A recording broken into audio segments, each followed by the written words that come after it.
everyone, and welcome back to the Football Chuggu Podcast. My name is Thomas Durning, and today I'm joined by my co-host, Pearse McLaughlin. Hello, Pearse. Hello, how you doing? I'm doing well. On today's podcast, we'll be reacting to last weekend's English Premier League and Scottish Premier League results. We'll also be giving a little bit of managerial news from both the English Premier League and the Scottish Premier League. Also a little bit of international football news from in Europe. And at the end of the podcast, Pearse will be giving a rundown of all the latest Asian football news. So we'll start off, as always, with the English Premier League results. But before we get into it, we have to talk about the managerial news from Nottingham Forest. So Nottingham Forest were defeated by Chelsea 3-0 on Saturday.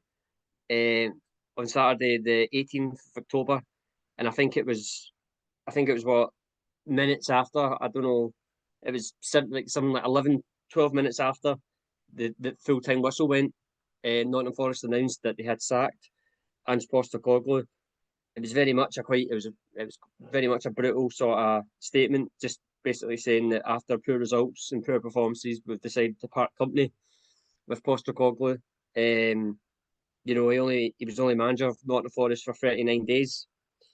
So that means that it's the shortest permanent managerial reign in Premier League history.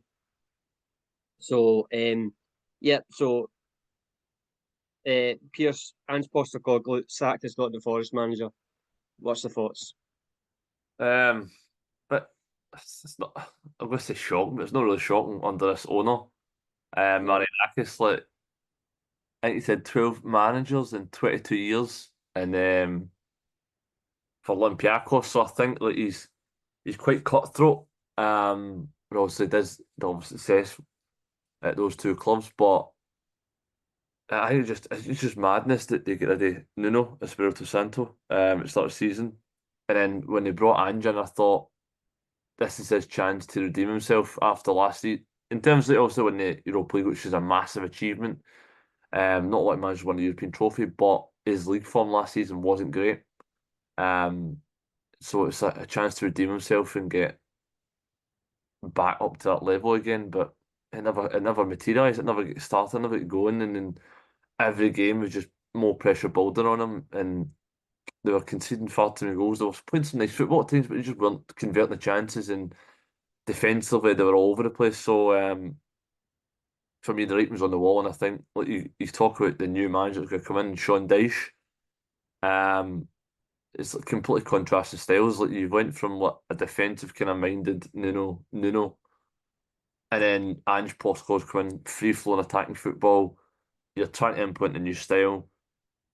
It takes time, but he never got the time, and now they're going back to like a more pragmatic manager. So for me, it's just a bit of a whirlwind situation at Nottingham Forest this season, and you can understand why the players are a bit confused and shell shocked after the game that the manager's been sacked directly after the game.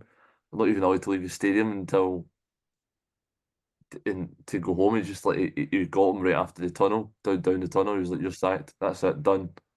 Which is really cutthroat, but supposedly sports and football is that sort of business now. But for me, bit shocking that part of it, but I'm not surprised in terms of the results. But it's a sad day to see Ange lose his job. I think he's a good manager. Just obviously he's had a difficult 12 months in terms of Premier League football. But I'm sure he'll get another job soon. Yeah, I agree with everything you said there. Very brutal the way he got the sack. I mean, literally, what was it? 17 minutes after the full-time whistle, and he was told to pack his bags and head home because you're not the manager anymore. So very, very brutal. But it was kind of expected, to be fair, because he hasn't started well of his Nottingham Forest managerial career so far. We just had the international break.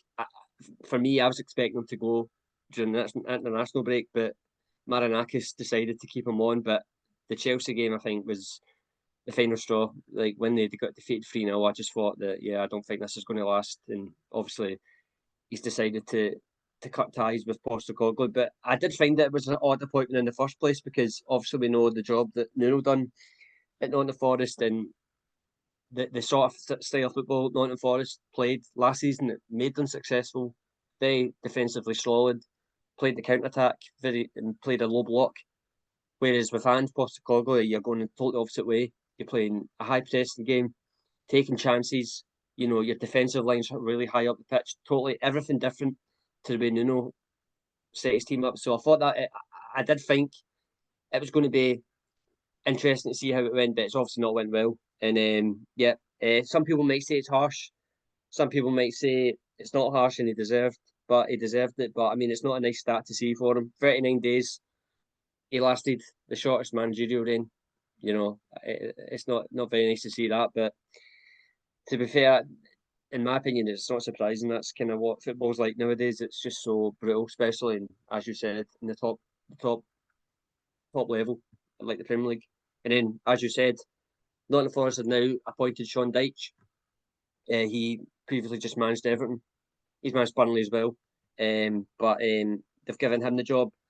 We all know what you're going to get from John Dyche. You're going to get a defensively solid team. You know, don't like to play too many passes on the ground. They kind of like to get the ball up to the attacking play as quick as they can. I think you're going to see with Sean Dyche and Nottingham Forest a very much more defensively solid team that are going to try and concede as many less goals as they can. So it's going to be interesting to see how he does there. He obviously knows the area. His first club and as a player was at Nottingham Forest. He's from Nottingham, so he knows the club inside out. So that's going to be interesting to see how that goes in the weeks to come. So managerial news up to date. So I'll just quickly go through the results, Pearse. So on Saturday, the 18th of October, as we said, Nottingham Forest 0, Chelsea 3, Burnley 2, Leeds United 0, Crystal Palace 3, Bournemouth 3, Man City 2, Everton 0, Sunderland 2, Wolves 0, Brighton 2, Newcastle 1, Fulham 0, Arsenal 1. And on Sunday, the 19th of October, we had two matches which finished Tottenham 1, Aston Villa 2, Liverpool 1, Man United 2. And then lastly, one more match to complete the weekend. On Monday, the 20th of October, the match finished at West Ham 0, Brentford 2. So, Pearse, which match there stands out to you? There's a couple. It's a good weekend for Premier League action, but I think I'm going to go for the biggest game of the weekend, and that was Liverpool 1, Manchester United 2. Obviously, Man United have a really poor start to the season, and Liverpool are on a wee bit of a sticky patch at the moment. There's now 4 defeats in a row. Defensively, a little bit all over the place. Obviously, they've lost Alisson recently to injury as well, so Mamadou Feely's in goals. But I think Emblemo got them off to the perfect start. Sucker punch, really. And it was kind of end-to-end football. Man United looking to the counter-attack, and I think they did that really well. They frustrated Liverpool. And for me, the biggest talking point in this game is Harry Maguire scoring the winner, because we all know 2 years ago he was basically kicked out the door by Eric Ten Hag. His form was dreadful in terms of club and country. He was getting brutally attacked on social media and by fans in person as well. And you felt there was no way back. And then last summer, last summer he was liking a move to West Ham United for big money. They turned it down, and since then he just kicked on. He's back into the team. He's shown the form that he once had, and like you say, for me, it's like a massive redemption story. And I think Man United needed this result to really kick-start their season, really, because they've invested heavily in terms of in their attacking power. And yeah, it's looking to see, like, obviously Mbeumo getting up to speed, and you got the goal, and Matheus Cunha was tenacious. He was forever running and just drawing fouls and just getting Man United up the pitch, because, like, at Anfield the crowd is electric, and just try to withstand that pressure and obviously stop the crowd getting on the team. But I thought, no, that was for me the standard result, because of it's now Liverpool's 4th defeat in a row, and obviously it's a big result for Manchester United, beating a big team in the league and hopefully kickstart their season. Yeah, as you said, I agree. It was a good weekend, but for me, it has to be that match. Because I didn't expect Man United to get a victory at Anfield. Man United have always found it hard at Anfield. I think that was their first victory in we're about over 10 years, actually. So it just goes to show how difficult they found it. But yeah, I thought Man United played really well on the day. Surprisingly, they actually played differently to what I thought. They played more long ball football, kind of trying to get up the park as quick as they can. More counter-attacking football. They got their goal very early in the match, and from then they sort of just kind of sat back and protected their own box, which I thought worked for them really well. Frustrated Liverpool a lot. Liverpool found it really hard to create chances. They did create a lot, and they eventually got the goal through Cody Gakpo. And you're thinking, oh, Liverpool are going to go on and win this. But as you just said, corner kick, second phase, Bruno Fernandes puts a good first-time ball into the box, and Harry Maguire at the back post gets a header. And I actually was really happy for him because I've always quite liked Harry Maguire. I thought I always feel he gets unfairly criticised. I think people do it a lot because of his sort of way he's built, and he's such a strong, stocky guy, not a lot of pace. But you've got to say that for me, he's always defended the Man United shirt really well. He's always you never see him criticising players, or you never see him throwing strops. He always just kind of gets on with his job, and was really happy for him that he got that goal. And I thought Man United really deserved it. And then Liverpool again, that's the fourth defeat in a row. Lots of issues there. New players. I think Arne Slot's finding it hard to get all these players in the team and get them sort of playing together. So so that's my standout match. But as you said, there's a couple other ones like successful Palace Bournemouth, 3-3. Mateta got a hat trick that game. He actually should have had four. I don't know if you saw it. He had one chance at the last minute, and he'd be kicking himself that he never scored that. That was a big chance. He's a handful. Him. Oh yeah, he's a really good player. Yeah, got called up for the French national team during just the last international break. Well deserved. Yeah, I think he's a really good player. I think he's one of the ones that caused defenders nightmares. He was a late bloomer because I remember when he first signed for Palace from Mainz in the Bundesliga. He wasn't really scoring, wasn't really performing well. It's ever since Oliver Glasner's came in, he's took his game to another level. I think when Oliver Glasner came in, I think he had a year left his contract, and towards the end of that season he had a real purple patch to get a new deal. And he's went strength to strength. And he's really kicked on. For me, I think if you're a big club in the Premier League, I'd be asking the question because he's a really good number 9. Yeah, I'd agree. Totally agree. He'd be such a good asset to have. Because as I said, just the build of him. He's such a big guy. He's such a big, strong guy as well. He's got pace as well. Seen him running behind, so he's kind of got everything you want in a striker. So. He's looking really good. And then obviously another one, Aston Villa did well, got a good result at Tottenham away from home. That's a good result for them because they never really started the season well, but they seem to be starting to kick on now. And they scored a belter of a goal. Their second goal was amazing. Buendia. Just the whole build up to it, and the goal from Buendia was brilliant. If anyone's not watched it, I'd recommend seeing that because it was a really good goal.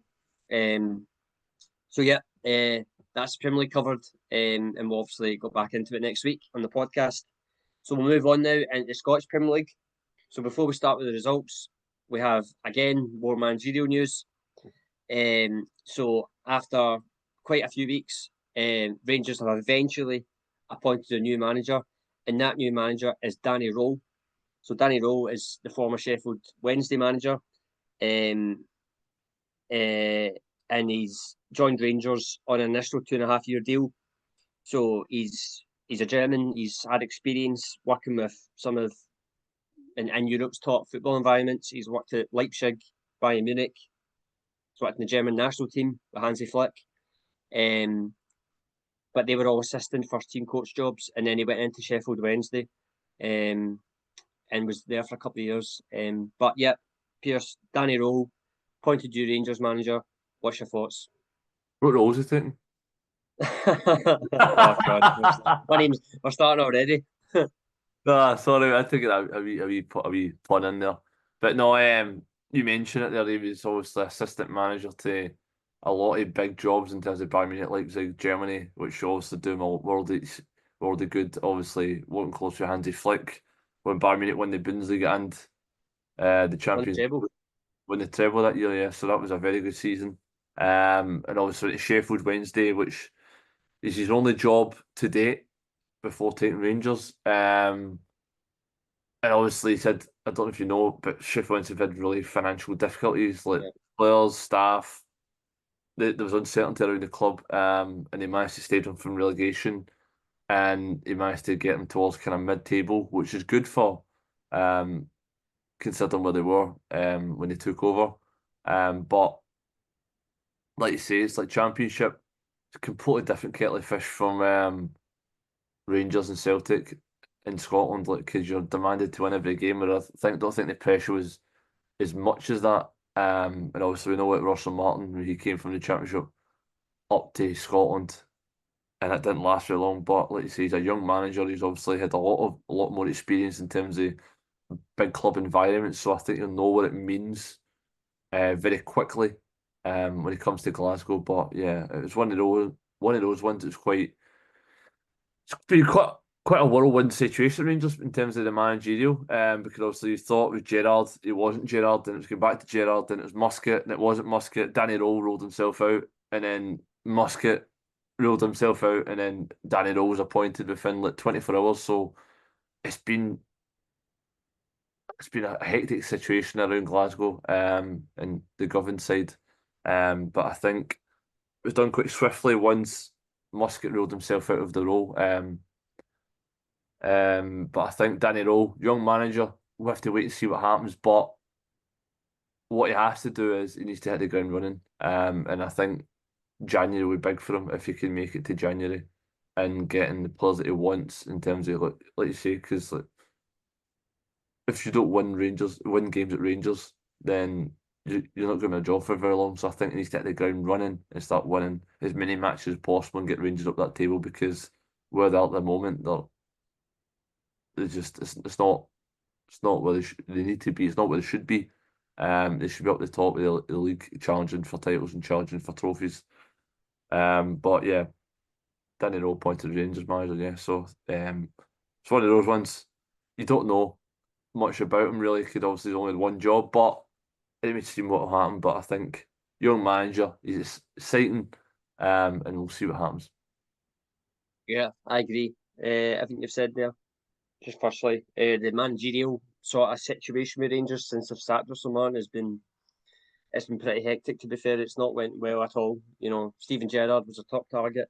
Thought the talks had went well. Then Steven Gerrard decides no, turn it down, don't want it. So they go, okay, we'll move on. They decide that Kevin Muscat is our man. So they talk with him. Apparently, it's in advanced talks. Then at the last minute, Kevin Muscat says no, not taking it. So then they end up with Danny Rowe, who, let's be honest, he wasn't Rangers' first choice, probably not even their second choice, but Danny Rowe's got the job. And I I don't know much about him.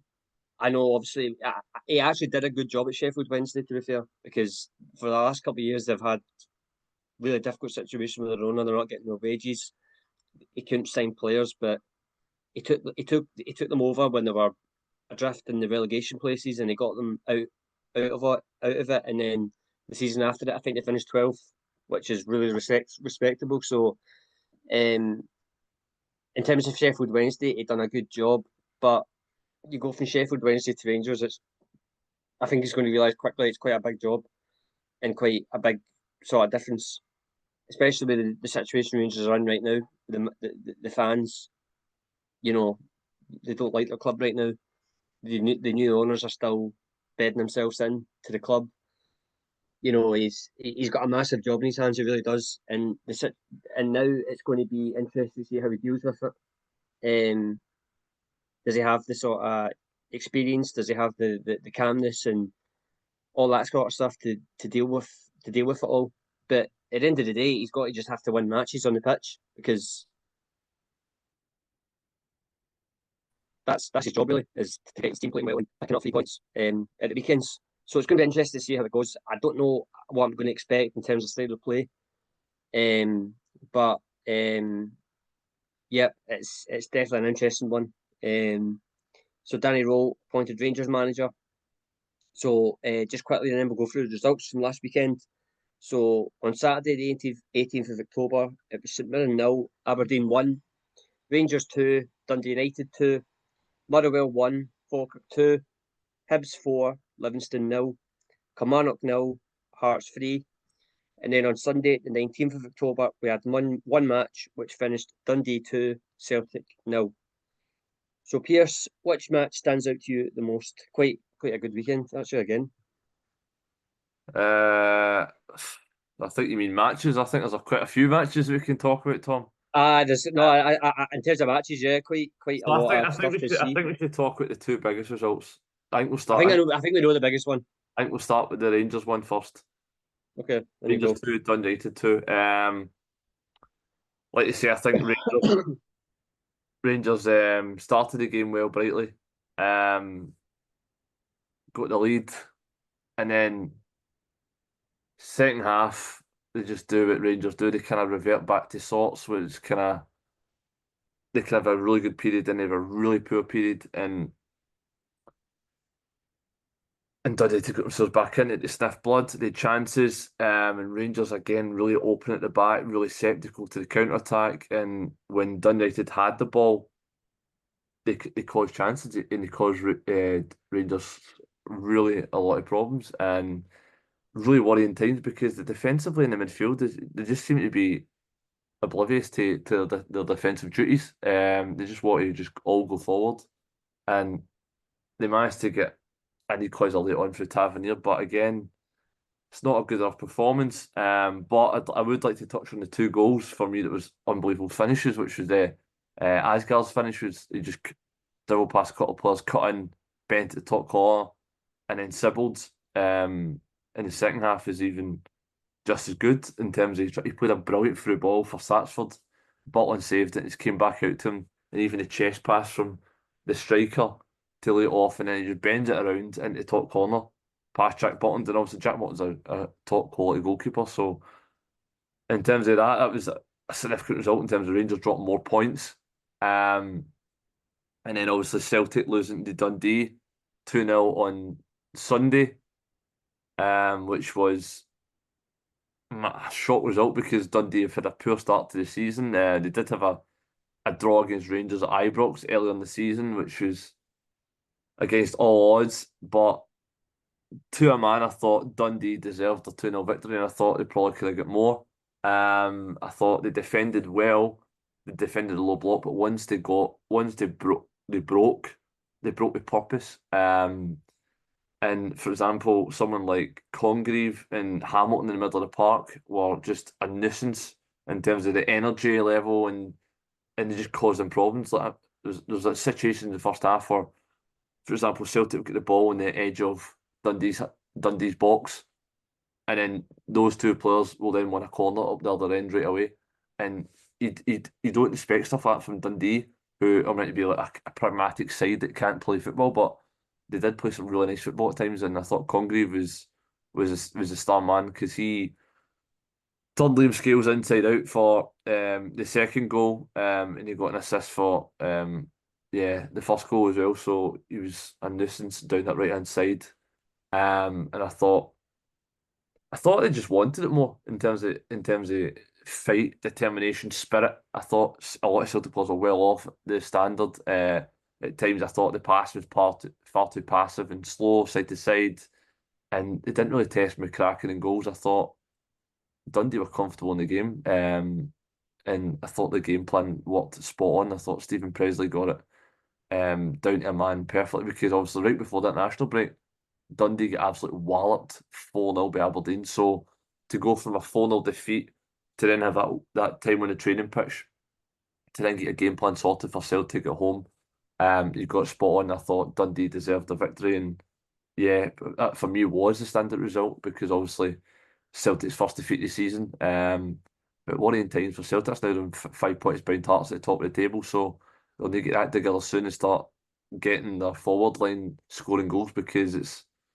it's only going to get worse because they're playing Hearts next weekend, which is a massive game this early in the season because they could go 8 points behind if they lose at Tynecastle. Yep, I agree. That's the match for me. It stands out because I never expected it. Did not expect Dundee to beat Celtic 2-0, to be honest.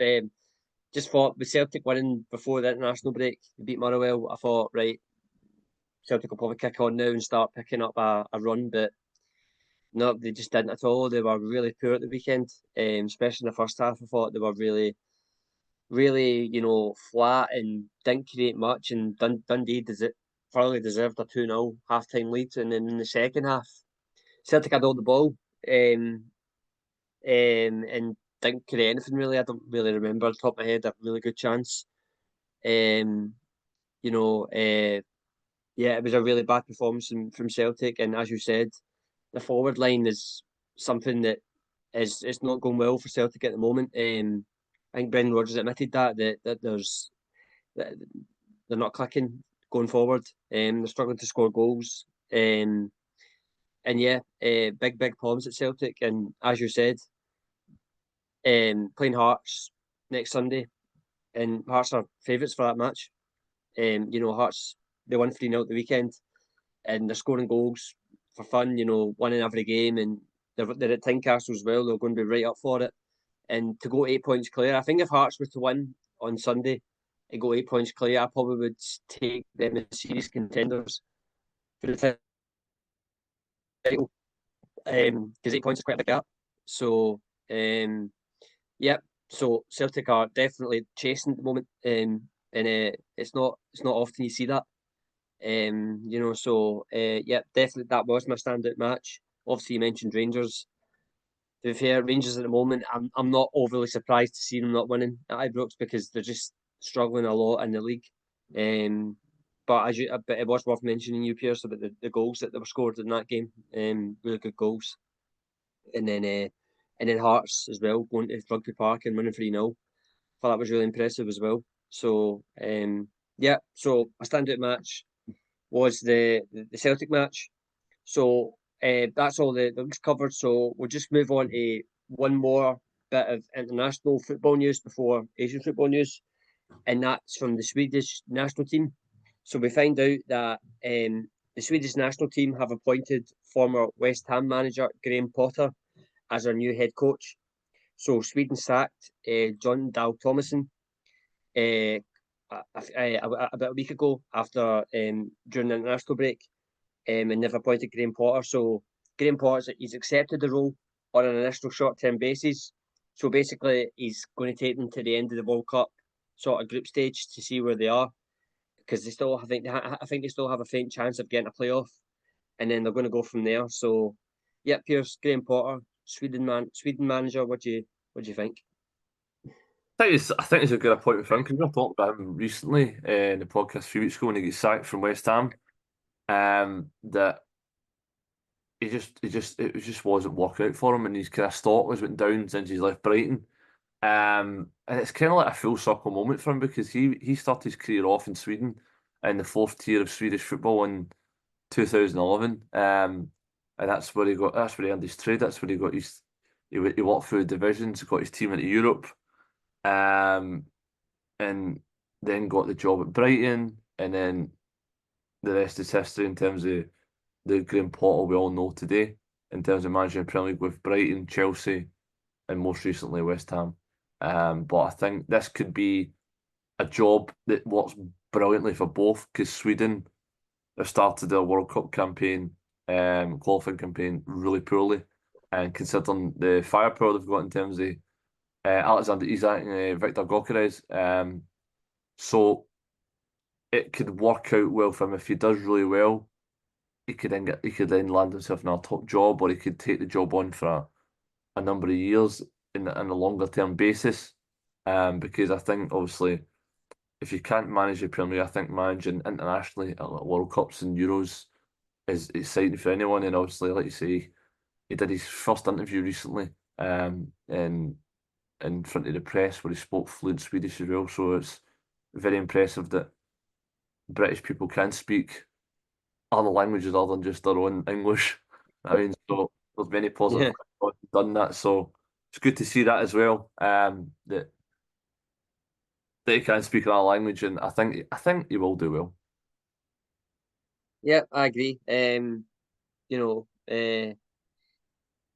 think it is a good appointment for Sweden. Getting a manager like Graham Potter, who I think is quite smart because obviously he knows Swedish football. Obviously with it's Östersunds, so the Swedish team Östersunds, he managed for 8 years. Did well, as you said, taking them from the fourth division of the Swedish league, took them all the way up into the top flight, and then they managed to get to play Europa League football. I think I remember they played Arsenal at the Emirates, and did they win that game? I think they might. Did they win that game? I think they might have, but yeah, it's they did win that game actually. They won 2-1 at the Emirates. So there you go. So a bit of Swedish football history Graham Potter made as well that night. So it just goes to show that he obviously knows Swedish football really well. He did say that he has got a home in Sweden, so he also knows the country really well. And then obviously when he did his press conference, when he got announced, he spoke it in fluent Swedish, which was, as you said, really impressive. So yeah, I think it'll be a good appointment, and he's joining a national team that've got some really good players. Arguably two of the best strikers in the world, and Gyökeres and Isak. They've got the likes of Alanga, who plays for Newcastle, the likes of Benjamin Nygren, who plays for Celtic. So some good players, especially in the attacking areas. So it'll be up to him to see if he can get the best out of them. But looking forward to seeing how he does there. Yeah, so that's that. And for the final part of the show, Pearse will now give his Asian football roundup. Yeah, so start off with K-League 1 action. So Saturday the 18th October, Daegu FC 2, Gallon FC 2, Daejeon Citizen 3, JJSK 1, FC Anyang 4, Gimchun Sangwoo 1, FC Seoul 1, Phuong Steelers 2, Jeonbuk Hyundai Motors FC 2, Suwon FC 0, Ulsan FC 2, Gwangju FC 0.